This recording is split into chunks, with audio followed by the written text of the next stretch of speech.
Episode 95, Mom's Basement MMA. And for this one, we had Richie Machete Miranda on the show. I really like talking to this guy. He was a really, really cool dude. And I really had a fun time researching his bouts and just kind of seeing what this man's all about and how his career has evolved. Richie used to be a wrestler in college, and he wrestled D2. And when he talked about transitioning over to MMA, it was just really interesting to hear how he evolved from being a wrestler and then trying to bake in the striking elements of MMA to make him the dangerous guy that he is. In this episode, we talked about him training at his MMA gym. We talked about some of his teammates, including a guy I'm a big fan of, Javier Garcia. Really interesting guy. I think he's maybe a fight or two away from going into the big league. So that man has definitely had an impact on Richie's career. And I think you guys are really going to like this one. I think you're going to like learning to hear a little bit more about this young guy. We did drop some new Mom's Basement MMA merch.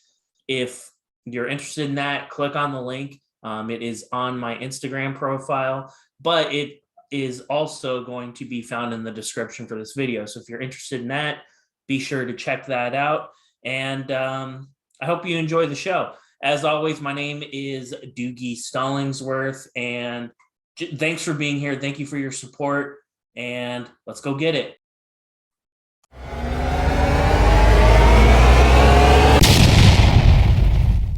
Today, I'm in Southern California, and I'm talking to my guy, Richie Machete Miranda. Richie, how you doing, man? You look fantastic today.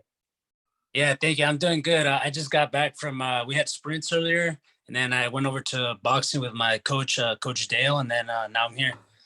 So I got to tell you, man, looking at your Tapology, there's that clean cut version of you, but I like the version I'm seeing right now a lot better, man. I'm just saying, you know, you kind of look, obviously you look jacked and stuff in this picture here I'm looking at on Tapology, but you look like a college kid or something. Now you look like a warrior. You look like a savage. So keep up your look, man. It looks great.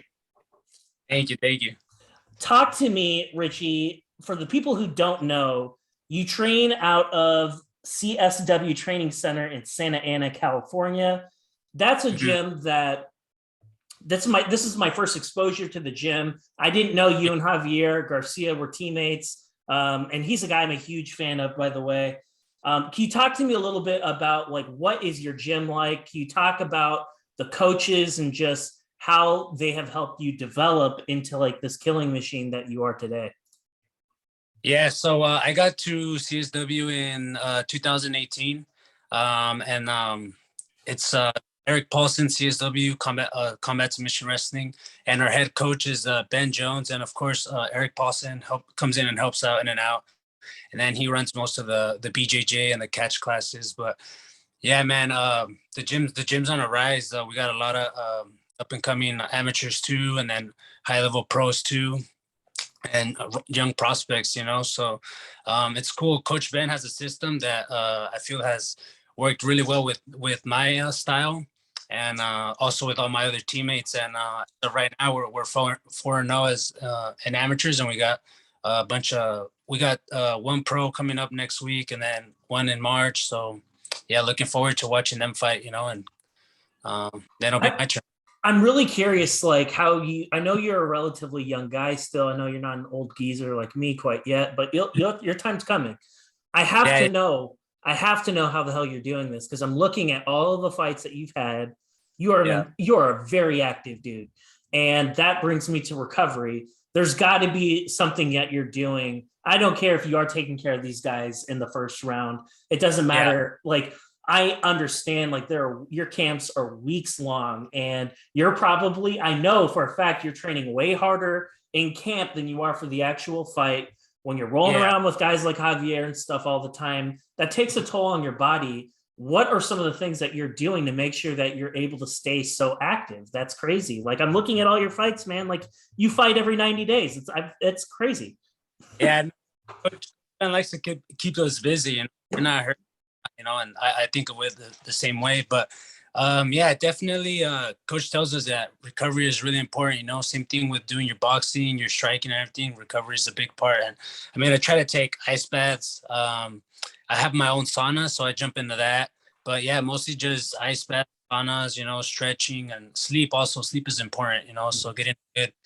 I mean, 8 hours of sleep is, you know, you feel good the next day. So You have to prioritize that. And Richie, one of the things that I see, like I feel like I'm looking, and I've seen most of your fights. mhm. I went in some YouTube wormholes. I picked out some old ones too, when you were Yeah. in AMI. And when I look at you today compared to just where you were in 2019, right when the pandemic was starting, I feel like I'm looking at two different guys. Like your skill was always there, but there's like something that flipped in you. There's a different guy that I see today compared to the version of you that I see. Like the Machete from 2019 is very, very different compared to the Machete I'm looking at today. Tell me about like what have you done? Because you used to kind of be a decision guy. Now you're burying these dudes in the first, second round. I gotta know like what flipped in you. Honestly, it's just that killer instinct, you know, going in there and going the game plan and looking for the finish, you know. I just try to look for the finish any way I can. But yeah, definitely. I mean, when I moved back to California and I took my first split decision loss, my only loss. And honestly, my striking where it wasn't that great at all, you know. Mm-hmm. So I really had to change that. And then I started working with my boxing coach and then with Coach Ben too. Um, and yeah, after that, yeah, I was going through, I got one finish when I came back. And then after that, I was, yeah, just getting unanimous decisions, you know. But yeah, as a pro, I mean, I'm just looking for the finish, man, and just constantly looking to attack. And yeah, just, yeah, either way it goes, you know, where it's TKO, ground and pound, you know, looking for a knockout still, but you know, submission. So You started this game in 2018 mhm. and you weren't an AMI for very long. We're talking a couple years and you have overwhelming success. There's that split loss that you just mentioned, Yeah, but you're fighting like for an AMI. There's usually like, I kind of look at records and like typically you'll see like 4, 5, 6 cans and then like a bunch of other guys that are like so, maybe one or two good guys. And I look at yours and like, for the most part, like some of these guys that you're fighting, particularly the last few guys that you fought, they're yeah, either complete unknowns, which is a risky fight. And yeah. your last fight, you went up against a guy who had the same record as you. He was 6-1. So you're fighting against some like really tough guys. So I kind of want to Mhm. pause for a second. Like when you were in AMI, how difficult was it to find some of these fights? And the second question is, how does a kid from Southern California end up fighting in cornfields and stuff in Dynasty Combat?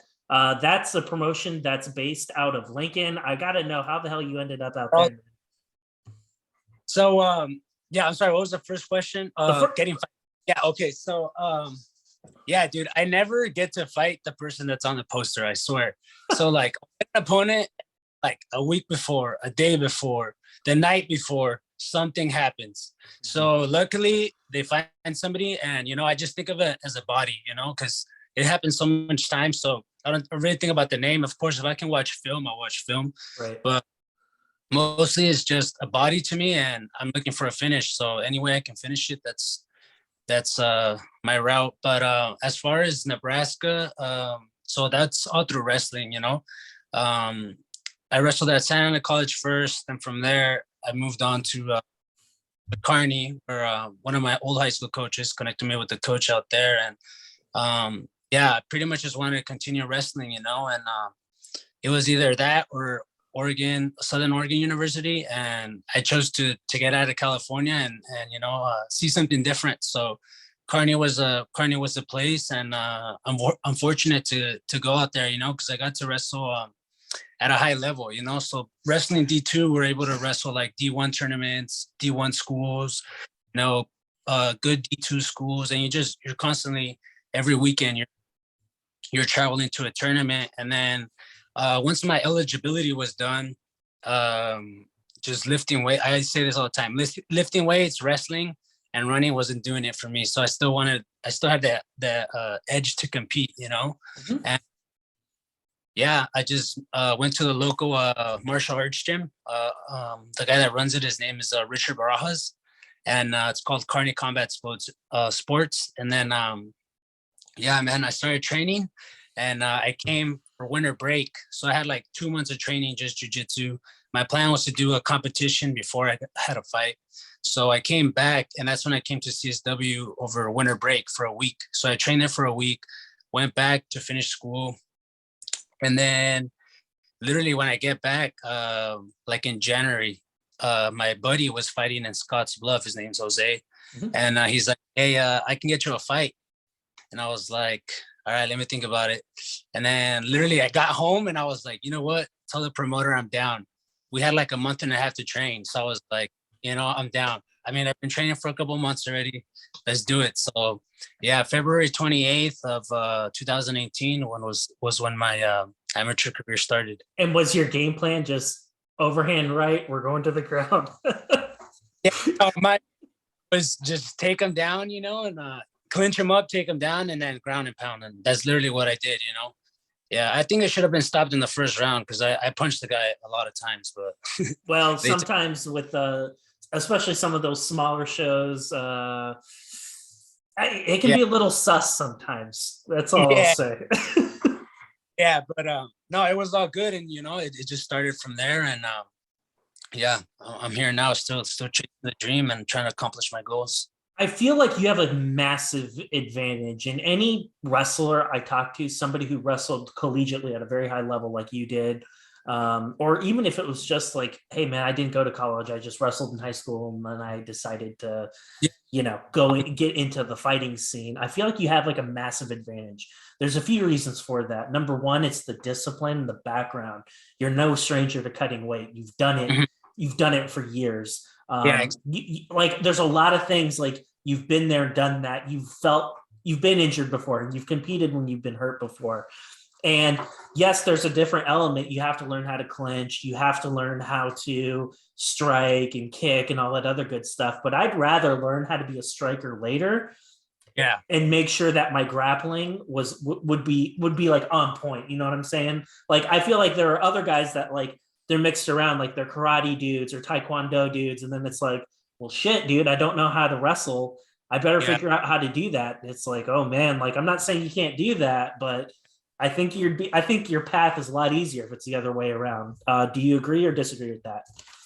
No, yeah, I agree. I mean, yeah, just from wrestling growing up. I mean, I started at a kind of late age. I started when I was 14, but yeah, I mean, I still did like extra stuff to catch up to those people, But honestly, my switch didn't really flip until I got to Santa Ana College and met my coach, Coach Silva. Mm-hmm. So, but yeah, definitely wrestling at a college level, just collegiate. You get to control people, ride people. So, that comes a long ways in MMA. One of the things I also like, here's another huge advantage of being a wrestler that I don't think a lot of people think about. Some of these events are freaking packed full of people, especially in the Midwest, man. You go to like some of these things, like they will sell out an arena of people just watching wrestling all over the place. Like wrestlers, I feel, especially the collegiate ones, D1, D2 guys like you, they've put on performances in front of thousands of people before. It's not that big of a deal. You're used to it. And like, when you're under the exactly. And like when you're getting ready to like make that walkout for the first time, is that easier for you because of like, maybe you probably at this point in your career, you've done it so many times you don't even think about it. But like when you were first starting, was making that walk a lot easier because of your wrestling background? Yeah, in a way, yeah. But you also, you get a little nervous because you're like, fuck, I'm not wrestling. I'm actually gonna, fight somebody. I'm gonna get punched. Right. But yeah, no, it does help a lot. But I mean, I don't really pay attention too much to the crowd, even as an amateur. I didn't really, but it did for sure help out for sure. Take a little bit of those jitters away. What's interesting about you is you probably had to like win people over in the Nebraska scene. You're a California kid. When you started college, like most of the people on the college scene, like they're from Nebraska, they wrestle in Nebraska, and like everyone's there to see them. And you're like kind of like an outsider, and you kind of have to like earn their respect and show people like you're the real deal. And like in the mixed martial arts world, especially when you're fighting at DCS, a Nebraska promotion, Yeah. did you feel like, was it like one of those like weird situations where it's like, oh man, like I'm here because they don't want me to win. I'm here against some local kid who sold a bunch of tickets. Like I have a few wrestling buddies that are here, like giving me moral support, but for the most part, people don't want to see me win. And does that kind of like those types of experiences, especially at an AMI level, I don't think that everyone really like gets to experience until much later in their career. Was that kind of like a weird experience for you where it's like, oh shit, like nobody wants me here, nobody wants to see me win? Like how weird was that being the kid from Southern California? Honestly, it was the other way around. Like I had a huge support system in Nebraska too.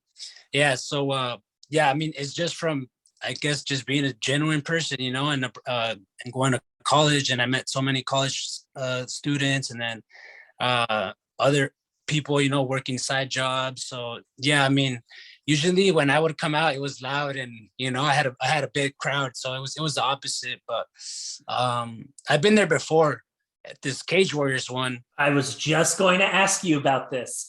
I fought the hometowner. So yeah, I'm walking out and everybody's booing me, and I'm like, all right, what? And then I get into the cage and they boo me again, and then coach is like, feel that fuel, you know? And I was like, fuck yeah, I'm ready, you know? And then it's funny, it was tight because after I choked them and they pushed me off them, I jumped on a cage and I just fucking screamed, and it was just pitch silent, you know? So that was awesome, you know, because I mean, it was tight because I never shut a crowd like that, but yeah, that was awesome. Experience. I definitely want to talk a little bit about the Cage Warriors 130. That's the event that Richie's talking about. So I have to set the table a little bit so people can really understand the context. If you're not from Southern California, you aren't going to get it. I am from Southern California. I used to live there many moons ago. I'm a San Diego kid. So in a different lifetime, me and Richie would not like each other. But all that's behind me. For people who don't know, the whole San Diego versus LA thing, it's very much a real thing, especially when it comes to sports. They don't like each other at all. It doesn't matter what it is. It could be wrestling. It could be fishing. Nobody cares, man. That's a rivalry. And when they're bringing in people from LA to San Diego or vice versa, the LA guy is going to get booed hard. If a San Diego guy goes to LA, same reason, boxing, MMA, whatever, best believe that guy is going to get booed hard. It's kind of an intense rivalry. I don't think people really understand that. They think San Diego, they think a bunch of like, you know, hippies smoking a bunch of weed, and that's all true. But when it comes to sports, man, it's different. They're like a switch flips in them. Yeah. One of my other friends was on this card as you, Caesar. Caesar Gonzalez, and he fought Tyler Soto. I think that's his name. And he's from the Bay Area, so he's from San Francisco.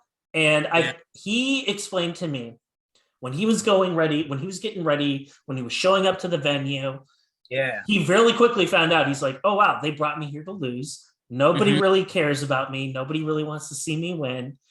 Same as you, he was like booed. Like he kind of figured it out from the very, very beginning, from interacting with everybody that, oh, wow, they brought me in to lose. Did you get that vibe being the LA guy, or was it a little different for you? In a way, yeah, a little bit, but I for sure was the B guy, I'll tell you that. But yeah, I mean, I didn't really care, you know? I mean, the promoter was cool with me. The matchmaker was cool with me, you know? But yeah, in a way, it was pretty much one side was San Diego guys, and then the other guy was all of us that, you know, we're not from San Diego, of course. Right.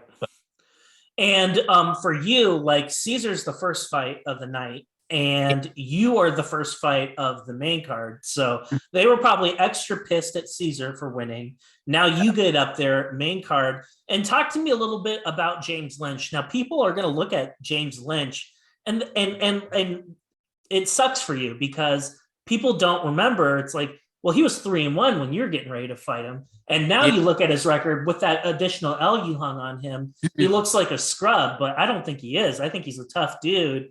Yeah, no. And that's one of those unfortunate things where it's like, I don't think people are going to give you the full credit that you deserve because, like I said, he Yeah. was 3-1 when you get ready to fight him. The guy had a lot of experience. He'd never lost as an AMI. That was a Yeah. tough fight. Can you talk to me a little bit about like what was your mind at and what was your game plan when you had to fight Lynch? So honestly, it was just to pressure him and then take him down and then, either get a submission or a ground and pound, pretty much. But yeah, when they told me about the fight, I had just fought in Fight Club OC. So then like literally like the next week, my coach is like, "Hey, I'm trying to get you on this Cage Warriors card." Like, all right, cool, for sure. And then he's like, "It's gonna be October 31st." And I was like, all right, I got a little bit of time. Mhm. And then they contract and I'm like, oh shit, it's fucking October 17th. I was like, damn, all right, I need to get on it. Even though I was still, yeah, going into the fight, I saw his last fight and they pretty much like both, like he was striking, they were both striking here and there. The guy literally did not pressure him at all. So I was like, you know what, I'm gonna go in there and pressure him. It's like, take it to him and see what he really wants to do, And yeah, I was hoping and waiting for a striking battle, but that necessarily didn't happen because I went in there, I touched gloves, I rushed him in, hit him with the 1-2. My one hit his glove, my 2 touched his nose, and then from there he just shot on my leg right away. And then I went to defend with like a underhook and like a lock, and I could have whipped him over, but I was like, fuck it, I'm gonna feel him against the cage. So I felt him against the cage. He got a little couple in. I hit him with the knee. He got me with the knee, and then he gave me his back again. And then that's when my coach like badger trip. So that's when I hit the fucking badger, and then he fell to his back. He fell straight like turtle position, and then yeah, my hand was on his neck by the time I got on top. Yeah. I think that's one of the coolest things I've ever heard about. Like, well, here's what I mean specifically. You're a wrestler. Like wrestlers are supposed to like want to fight on the ground. They want to grapple. You just said like I was a little mad because I wasn't able to strike. So were you had that means I'm reading in between the lines in this camp. You had to have been working your striking hard for this guy. Yeah, no, since I took that loss as an amateur, I've been like working boxing coach, and it's usually 2-3 times a week. And, I'm waiting to show my hands for sure. But, if they don't want it, then. Here's the other interesting part, like coming off of a split loss like that in an AMI. Yeah. It's tough because like I look at the record, you look at like the AMI results, and I understand the clock resets. Like no one really gives a shit anymore, right? Because it's 2021 now, you're a professional. Nobody cares about what you used to do.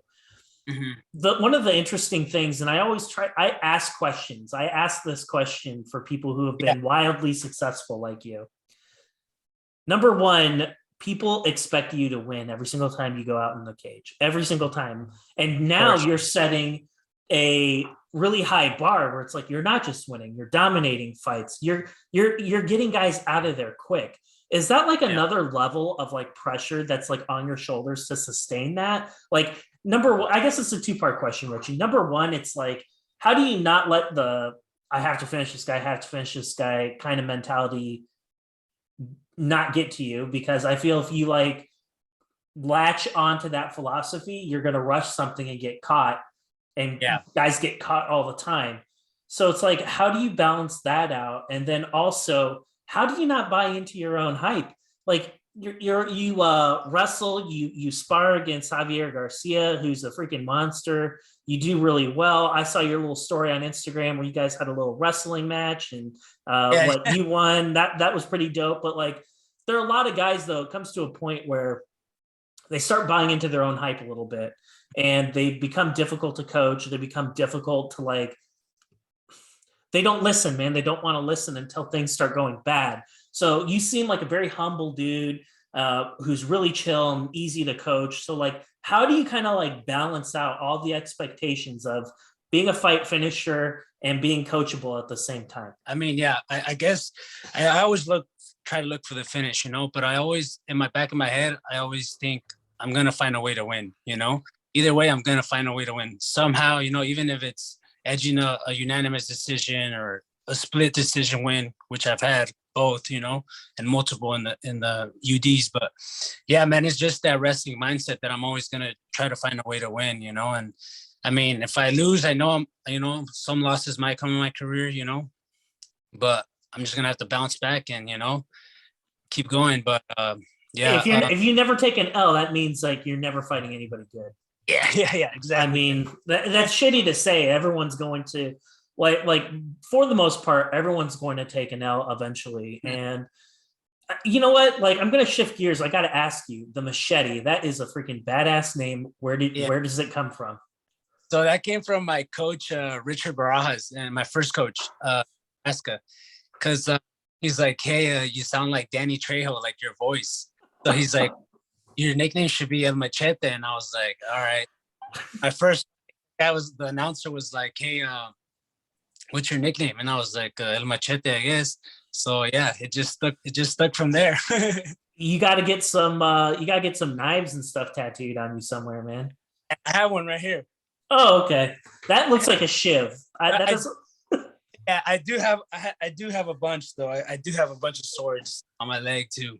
Well, right on. That sounds freaking amazing. And about being humble. I mean, honestly, I get humbled in practice, with Coach Ben. And I'm fortunate that my whole team, that Coach Ben actually trains with us, on a consistent basis. So having him as a sparring partner, Jacob Rosales, who's like up there, like really close to the UFC as well. Javier Garcia also up there. 3-0, another guy, George Nick Patea, Drake, Ethan, the whole squad. I got those guys humble me every day. So yeah, I know I'm not there yet. But trying to grow and learn. And just stay consistent. And I know I'm leveling up every time. So how are we going to level up in 2022? Because 2021, I would say 3 fights, 3 wins. I mean, that doesn't get much better than that. 3 finishes too. What does a successful 2022 look like for you, Richie? And like, what can people kind of expect to see from you? I know it's still early in the year. We're only in February right now, so we got 10 months to play with here. What are you going to be accomplishing in the next 10 months? For sure, I want to do a jiu-jitsu competition this month, just because I don't have a fight lined up yet. But I'm doing that. And then as far as fighting, get that LFA title, UFC, or get the call before, and for all the people watching me and supporting me, they can expect violent finishes, and submissions. I mean, I'm just looking to go out there, and show my skills and show them the art of 8 limbs for sure. Before I let you go, I want to give you the opportunity, because I know that you have a lot of people in your corner. You have teammates, all kinds of people that make the Machete that we see possible. Yeah. So I want to give you the opportunity. I want you to have the last word. If there's anyone that you'd like to shout out or anyone that you'd like to thank, I want to give you that chance to do that. For sure, yeah, definitely. I want to give a shout out to my parents, my family, my friends. My girlfriend too. She's dope. And my team. The whole Badger crew. They know who they are. And then my head coach, Ben Jones. I'm super blessed to have him. Coach Paulson. Coach Dale, Coach Michael Villarreal. My strength coach. Coach Tanya as well. She helps run the gym. And and then my sponsors, it'd be Primo's Auto Repair, Twin J. Who else? We got Savage Ruthless, Love Leaf, HKA USA. Who else? They got hacked, by the way. Make sure you follow the real one. Yeah, I know. I saw that. I was like, yeah. If you're watching this, like, don't follow like the scam version of HKA. Like, follow the real one. So yeah. If you know, you know. And then shout out to my management company, Iridium, Jason House, Jacob Parga, Bucky Rolla, and then Jeremy. So thanks to them, they're making it happen. So one final question for you. Izzy or the Reaper, who do you got and why? I gotta go with the style bender. Oh, you do? Okay. Is there any reason? I don't want Whitaker to win just so they can run it back or at least make a 5-rounder. But I don't know, man. I think Izzy's just a little ahead of him, and I think he's going to show it on Saturday. Well, hey, nobody's going to call you a fool for thinking that. I mean, everyone seems to think that he's going to win. I don't know. I'm about to do my picks here. By the time you're watching this, I've already told you guys my picks. And you Yeah. already know I'm taking the Reaper, baby. Scared money don't make money. I'm taking the Reaper, man. So we're going to do it. And I hope to have you back very, very soon, Richie. God bless you, man. Thank you for being here. And we'll run it back soon.